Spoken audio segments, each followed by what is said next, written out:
اعوذ باللہ من الشیطان الرجیم بسم اللہ الرحمن الرحیم۔ السلام علیکم ورحمۃ اللہ وبرکاتہ۔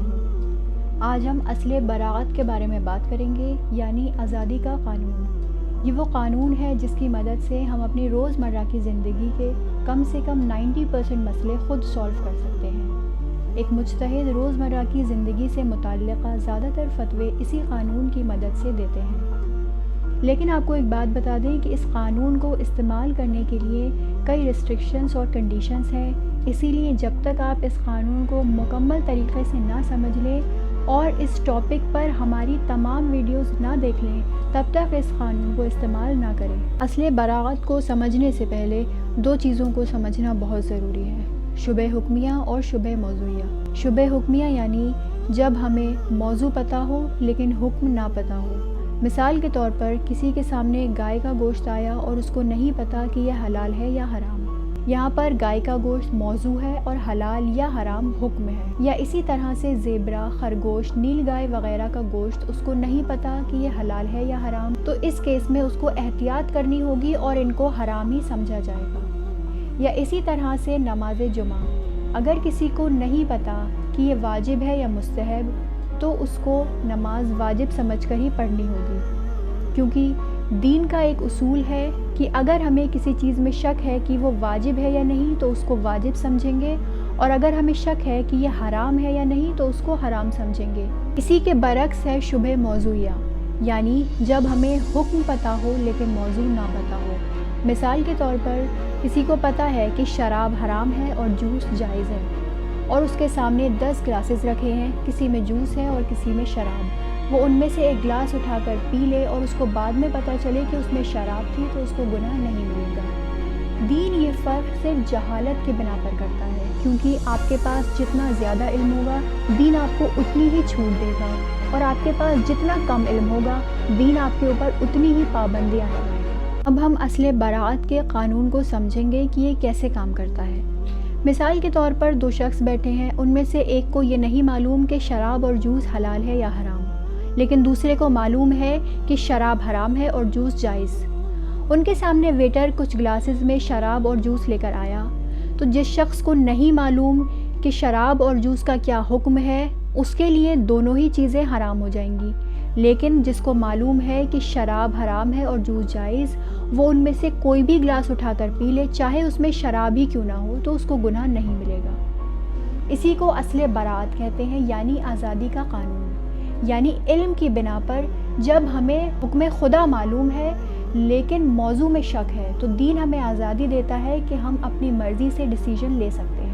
لیکن جب ہمیں موضوع پتہ ہے لیکن حکم خدا ہی نہیں پتہ تو یہاں پر دین ہمارے اوپر پابندی لگاتا ہے اور ہمارے لیے حلال چیز بھی حرام ہو جاتی ہے۔ اب ہم اصل براعت کی کچھ مثالیں بیان کریں گے جس سے آپ کو واضح طور پر یہ قانون سمجھ آ جائے۔ مثال کے طور پر کسی شخص کو معلوم ہے کہ موسیقی حرام ہے، لیکن اس کو یہ نہیں پتہ کہ قوالی موسیقی میں شمار ہوگی یا نہیں، تو یہاں پر اگر وہ قوالی سنے تو اس کے لیے جائز ہے اور اس کو گناہ نہیں ملے گا۔ یا اسی طرح سے اگر کسی کے کپڑے پر خون لگا ہے لیکن اس کو نہیں پتہ کہ یہ مچھر کا خون ہے جو کہ پاک ہے یا انسان کا خون ہے جو کہ نجس ہے، تو وہ اس کو پاک سمجھ کر نماز پڑھ سکتا ہے۔ یا اسی طرح سے اگر آپ کسی ہندو کے دکان سے گوشت کے علاوہ کوئی بھی چیز کھانے کی خریدیں اور آپ کے سامنے وہ چیز نجس نہ ہوئی ہو، یعنی آپ کے سامنے اس نے اس چیز کو گیلے ہاتھوں سے ٹچ نہ کیا ہو یا اندر سے آلریڈی پیکڈ لا کر آپ کو دے دی، تو آپ اس کو جائز سمجھیں گے اور بالکل کھا سکتے ہیں۔ لیکن اصل براعت کا قانون گوشت کے معاملوں میں نہیں چلتا، یعنی گوشت کے معاملوں میں جب تک آپ کو مکمل یقین نہ ہو کہ یہ کسی مسلمان نے ذبح کیا ہے اور حلال گوشت جانور ہے تب تک آپ گوشت نہیں کھا سکتے۔ آپ کو بتا دیں کہ 5 مقاموں پر شبہ موضوعیہ نہیں چلتا، جس میں سب سے پہلے ہے نفوس و اعراض و اموال، یعنی عزت، آبرو اور مال کثیر کے معاملے میں۔ مثال کے طور پر ہمیں پتہ ہے کہ سلمان رشدی واجب القتل ہے۔ اب ہمارے سامنے کوئی شخص آئے جس کا ہمیں شک ہو کہ یہ سلمان رشدی ہے یا نہیں، تو اس شک کی بنا پر ہم اس کو قتل نہیں کر سکتے جب تک کہ ہمیں مکمل یقین نہ ہو جائے کہ یہ سلمان رشدی ہی ہے۔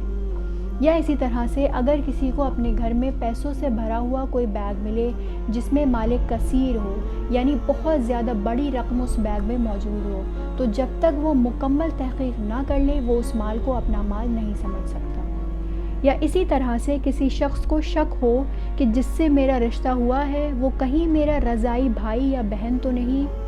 تو اس شک کے بنا پر وہ یہ شادی نہیں کر سکتا جب تک کہ وہ مکمل تحقیق نہ کر لے کہ وہ رضاعی بھائی بہن ہیں یا نہیں۔ دوسرا مقام جہاں پر اصل برات کا قانون نہیں چلتا وہ ہے شبہ محشورہ،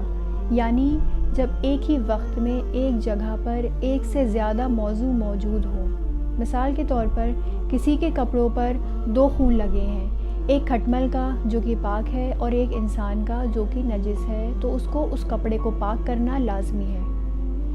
یا اسی طرح سے کسی کے سامنے 10 کپڑوں کی ایک گٹھری رکھی ہے اور اس کو معلوم ہے کہ ان 10 میں سے کوئی ایک کپڑا نجس ہے، تو ان سارے کپڑوں کو نجس مانا جائے گا۔ لیکن اگر کسی کے پاس 2 الگ الگ جگہ 5 کپڑے رکھے ہیں